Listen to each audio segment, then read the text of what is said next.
Hi everyone, welcome back to my channel. நீங்கள் தம்ப்நெயிலில் பார்த்த மாதிரி கொதிக்கிற தண்ணியில் ஒரு டம்ளர் புளிச்ச இட்லி மாவு மட்டும் ஊற்றி பாருங்கள். ரெண்டு இன்ட்ரெஸ்டிங்கான விஷயத்தை இந்த வீடியோவில் செஞ்சு காட்டியிருக்கிறேன். ரொம்பவே யூஸ்ஃபுல்லாகவும் இன்ட்ரெஸ்டிங்காகவும் இருக்கும். ஸோ வீடியோவை ஸ்கிப் பண்ணாமல் பாருங்கள். பார்க்குறதுக்கு முன்னாடி சேனலை மறக்காமல் சப்ஸ்கிரைப் பண்ணிக்கோங்க. கூடவே இருக்கிற பெல் ஐக்கனையும் கிளிக் பண்ணிக்கோங்க. அப்போ தான் நான் போடுற வீடியோஸ் உங்களுக்கு நோட்டிஃபிகேஷனாக வரும். நீங்கள் மிஸ் பண்ணாமல் பார்க்கலாம். இது செய்யறதுக்கு நல்ல கனமான அகலமான ஒரு பாத்திரமாக பார்த்து எடுத்துக்கோங்க. எந்த டம்ளரில் இட்லி மாவு எடுக்க போகிறோமோ அதே டம்ளரில் 2 டம்ளர் அளவுக்கு தண்ணி ஊற்றிக்கலாம். தேவையான அளவுக்கு உப்பு, 1 டீஸ்பூன் அளவுக்கு நெய் சேர்த்து நல்லா மிக்ஸ் பண்ணிவிட்டு கொஞ்சம் நல்லா கொதித்து சூடாகி வரும்போது 1 டம்ளர் அளவுக்கு புளிச்ச இட்லி மாவு எடுத்துருக்கிறேன். அதை இந்த தண்ணியில் அப்படியே ஊற்றிடலாம். எப்பயும் இட்லி தோசைக்கெலாம் மாவு அரைக்கிறோன்னா 2-3 நாளில் புளிச்சு போயிடும். அந்த புளிச்சு போன மாவை தூக்கி கீழே ஊற்றிடாமல் இந்த மாதிரி செஞ்சு பாருங்கள். தண்ணியோடு சேர்த்து நல்லா மிக்ஸ் பண்ணிவிட்டு ஒரு 1/4 டீஸ்பூன் அளவுக்கு மஞ்சள் தூள், உங்களுடைய காரத்துக்கு ஏற்றா போல் மிளகாய் தூள் சேர்த்துக்கோங்க. நான் ஒரு 1/2 டீஸ்பூன் அளவுக்கு காஷ்மீரி மிளகாய் தூளும் ஒரு 1/2 டீஸ்பூன் அளவுக்கு ஜீரகத்தூளும் சேர்த்துருக்கிறேன். இது எல்லாத்தையுமே நல்லா ஒன்று சேர நல்லா மிக்ஸ் பண்ணி விட்டுக்கோங்க. இதை மிக்ஸ் பண்ணும்போது அடுப்பை ஃபுல் சிம் ஃப்ளேமில் வச்சு பொறுமையாக கைவிடாமல் கலந்து விடுங்க. கொஞ்ச நேரத்திலே கெட்டிப்பட ஆரம்பிக்கும். ஹை ஃப்ளேமில் வச்சிட்டிங்க அப்படின்னா கலக்கும் போது கட்டி கட்டியான மாதிரி இருக்கும். ஸோ சரியாக மிக்ஸ் பண்ண வராது. அதனால் பொறுமையாக சிம் ஃப்ளேமில் வச்சு கைவிடாமல் மிக்ஸ் பண்ணணும். இந்த அளவுக்கு கொஞ்சம் கூட கட்டிகள் ஃபார்ம் ஆகாத மாதிரி நல்லா மிக்ஸ் பண்ணிவிடுங்க. ஒரு 1/2 கப் அளவுக்கு மட்டும் அரிசி மாவை இது கூட சேர்த்துக்கலாம். சேர்த்துட்டு நல்லா கலந்து விடுங்க. அகலமான பாத்திரமாக எடுத்தீங்க அப்படின்னா நல்லா மிக்ஸ் பண்ணுறதுக்கு வசதியாக இருக்கும். நல்ல கனமான பாத்திரமாக எடுத்தீங்க அப்படின்னா கொஞ்சம் கூட அடிப்பிடிக்காமல் ஒட்டாமல் வரும். எல்லாத்தையும் நல்லா ஒன்று சேர மிக்ஸ் பண்ணதும் ஸ்டவ் ஆஃப் பண்ணிவிட்டு மூடி போட்டு ஒரு 10 நிமிஷத்துக்கு அப்படியே விட்டுறலாம். ஹீட்டில் மாவு நல்லா வெந்து வரும். கொஞ்ச நேரம் கழித்து ஓப்பன் பண்ணி தண்ணியை தொட்டுட்டு கையில் தொட்டு பார்க்கும்போது கையில் கொஞ்சம் கூட ஒட்டாமல் வரணும். அதுதான் சரியான பதம். இப்போ ஒரு பிளேட்டுக்கு மாற்றி கை பொறுக்கிற சூடு இருக்கும் போதே கையால் நல்லா அழுத்தி பிசைஞ்சுக்கோங்க. கையால் அழுத்தி பிசையும் போது கொஞ்சமாக ஆயிலோ இல்லைனா கீயோ அப்ளை பண்ணிக்கோங்க. மாவு நல்லா அழுத்தி பிசைஞ்சதுக்கு அப்புறமா ஈக்குவலாக 2 போர்ஷனாக பிரித்து எடுத்துக்கோங்க. அதில் ஒரு போர்ஷன்லேருந்து கொஞ்சம் கொஞ்சமாக மாவு எடுத்து நல்லா சின்ன சின்ன உருண்டைகளாக உருட்டிக்கோங்க.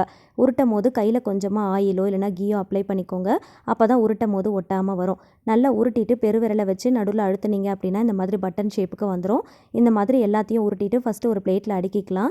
இப்போ இதை அப்படியே இட்லி பிளேட்டில் வச்சு ஒரு 15 நிமிஷத்துக்கு ஸ்டீம் பண்ணி எடுத்துக்கலாம். இட்லி மாவில் உளுந்து வெந்தயம்லாம் சேர்த்துருக்கிறதுனால கொஞ்சம் நேரம் நல்லா வேக வச்சு எடுக்க போகிறோம். இப்போ இதை செய்யறதுக்கு பாத்திரத்தில் கொஞ்சமாக ஆயில் ஊற்றி சூடானதும் ஒரு 1/2 டீஸ்பூன் சோம்பு, ஒரு பிரிஞ்சி இலை, 2 பெரிய வெங்காயத்தை பொடியாக நறுக்கிட்டு சேர்த்துக்கலாம்.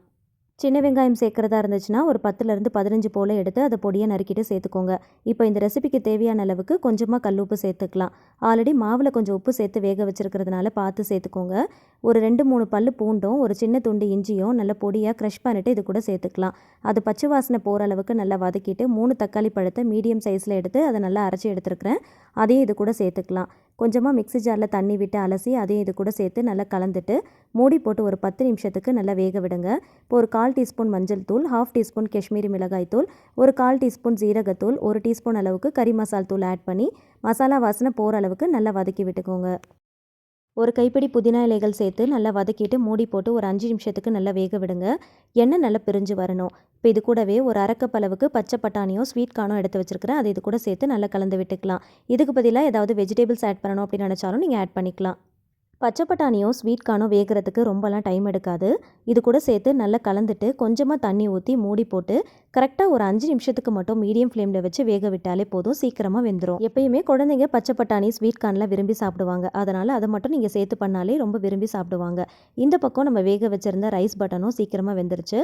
ஸோ இந்த பக்கம் மசாலாவும் ரெடி ஆயிடுச்சு. அந்த ரைஸ் பட்டனை வெளியில் எடுத்து ஒரு பிளேட்டில் வச்சு ஆற வச்சுட்டு அதுக்கப்புறமா இந்த மாதிரி மசாலாவோடு சேர்த்திங்க அப்படின்னா மிக்ஸ் பண்ணும் போது உடையாமல் இருக்கும். இந்த ரைஸ் பட்டனை ஆல்ரெடி ஸ்டீம் பண்ணி எடுத்துருக்கிறதுனால இந்த மசாலாவோடு சேர்த்து ஜஸ்ட் ஒரு 5 to 10 மினிட்ஸுக்கு சிம் ஃப்ளேமில் வச்சு பொறுமையாக இந்த மாதிரி மிக்ஸ் பண்ணி விடுங்க. அவ்வளோதான். கொஞ்ச நேரம் மூடி போட்டு வேக விட்டோம் அப்படின்னா இதில் இருக்கிற எசன்ஸ் எல்லாமே அதில் அப்படியே இறங்கிடும். டேஸ்ட்டும் ரொம்ப நல்லாயிருக்கும். ஜஸ்ட் ஒரு 5 to 10 மினிட்ஸ் மட்டும் லிட் போட்டு க்ளோஸ் பண்ணிவிட்டு குக் பண்ணால் போதும். நம்ம சேர்த்துருக்கிற மசாலாவோடு சேர்த்து அந்த டேஸ்ட் எல்லாமே நல்லா என்ஹான்ஸ் பண்ணி கொடுக்கும். கடைசியாக ஸ்டவ் ஆஃப் பண்ணுறதுக்கு முன்னாடி ஒரு 2 டேபிள் ஸ்பூன் அளவுக்கு வீட்டில் அரைச்ச இட்லி பொடியை இது கூட சேர்த்து நல்லா மிக்ஸ் பண்ணிக்கோங்க. இந்த ரெசிபிக்கு ஹைலைட்டே இந்த இட்லி பொடி தான். ஸோ ஸ்கிப் பண்ணாமல் ஆட் பண்ணிக்கோங்க.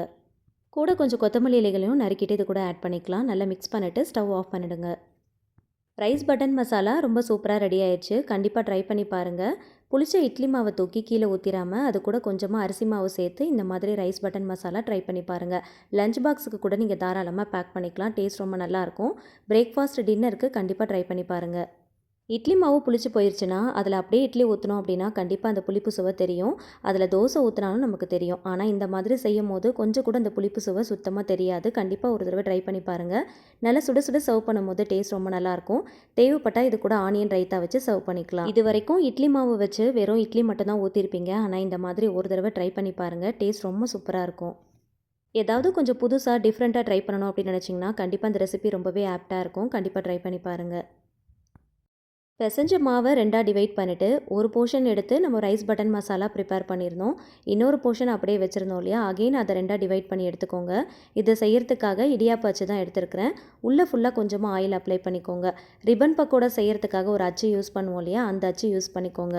மாவு உள்ளே போடுறதுக்கு முன்னாடி ஒரு தடவை கையால் நல்லா அழுத்தி பிசைஞ்சிட்டு அதுக்கப்புறமா உள்ளே போட்டுக்கோங்க. ஆயில் தடவிட்டு உள்ளே போடும்போது கொஞ்சம் கூட ஒட்டாமல் ரொம்ப ஈஸியாக பிழியறதுக்கு வரும். இதை பிழியறதுக்கு வாழை இலை இருந்துச்சுன்னா யூஸ் பண்ணிக்கோங்க. அப்படி இல்லைனா இந்த மாதிரி ஒரு பட்டர் ஷீட் எடுத்துக்கோங்க. அதில் பிழியும் போது எடுக்கிறதுக்கு ரொம்ப ஈஸியாக வரும். பிழியும் போது சரியாக வரல அப்படின்னா அதை மட்டும் தனியாக கட் பண்ணி எடுத்துருங்க.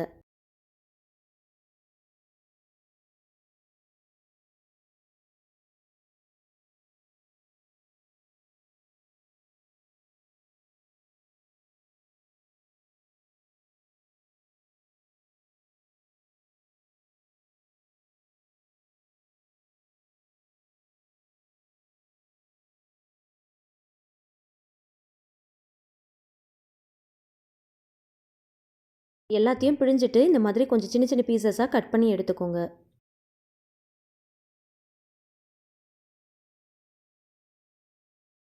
சின்ன சின்ன பீசஸாக கட் பண்ணதுக்கப்புறமா இந்த மாதிரி ஒரு ஃபோக் ஸ்பூன் யூஸ் பண்ணி சென்டரில் இந்த மாதிரி லைட்டாக ப்ரெஸ் பண்ணி விடுங்க.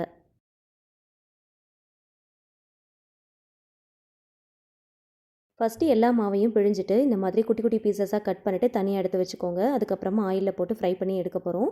அதுக்கு கடாயில் கொஞ்சமாக ஆயில் ஊற்றி சூடானதும் இது ஒன்று ஒன்றா போட்டு பொரிச்சு எடுத்துக்கலாம்.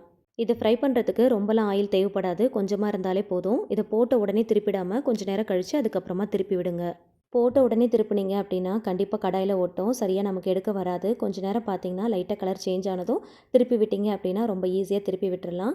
இந்த மாதிரி கொஞ்சம் லைட்டாக செவந்து வந்ததுமே வெளியில் எடுத்துடலாம். இந்த ஷீட் ரொம்ப தின்னாக இருக்கிறதுனால சீக்கிரமாக பொரிச்சு எடுத்துடலாம். கொஞ்சம் டைம் அதிகமாக விட்டுட்டா கூட கரிஞ்சு போன மாதிரி ஆகிடும். ஆல்ரெடி இந்த மாவில் எல்லா மசாலாவும் ஆட் பண்ணியிருக்கிறோம். இருந்தாலும் கொஞ்சமாக சாட் மசாலா ஆட் பண்ணிட்டீங்க அப்படின்னா இன்னும் கொஞ்சம் டேஸ்ட்டாக என்ஹான்ஸ் பண்ணுற மாதிரி இருக்கும். இதை மிக்ஸ் பண்ணும் போதே இதோடைய கிறிஸ்பினஸ் உங்களுக்கு தெரியும். செம்ம கிறிஸ்பியாக இருக்கும். சாட் ஐட்டம் பிடிக்கிறவங்களுக்கு கண்டிப்பாக இந்த ரெசிபி ரொம்பவே பிடிக்கும். லைக் பண்ணி சாப்பிடுவாங்க. கண்டிப்பாக ட்ரை பண்ணி பாருங்கள். இது கூட சர்வ் பண்ணுறதுக்காக கொஞ்சமாக டொமேட்டோ கெட்சப் எடுத்துருக்கிறேன். இந்த கெட்சப்போடு சேர்த்து டிப் பண்ணி சாப்பிடும் போது டேஸ்ட் ரொம்ப நல்லாயிருக்கும். குழந்தைங்களுக்கு கடையில் விற்கிற லேஸ், குர்குரே, சிப்ஸ் ஐட்டம் இதெல்லாமே வாங்கி கொடுக்குறத அவாய்ட் பண்ணிவிட்டு வீட்லேயே இந்த மாதிரி ஹெல்த்தியாக செஞ்சு கொடுங்க. எக்ஸாக்டாக அதே மாதிரி டேஸ்ட்டில் தான் இருக்கும். சாட் மசாலாலாம் ஆட் பண்ணியிருக்கிறதுனால ரொம்ப டேஸ்ட்டாக இருக்கும். நல்ல கிறிஸ்பியாக இருக்கும். இந்த டொமேட்டோ கெட்சப்போட சேர்த்து டிப் பண்ணி சாப்பிடும்போது டேஸ்ட் உண்மையிலே வேறு லெவலில் இருக்கும். கண்டிப்பாக ட்ரை பண்ணி பாருங்கள்.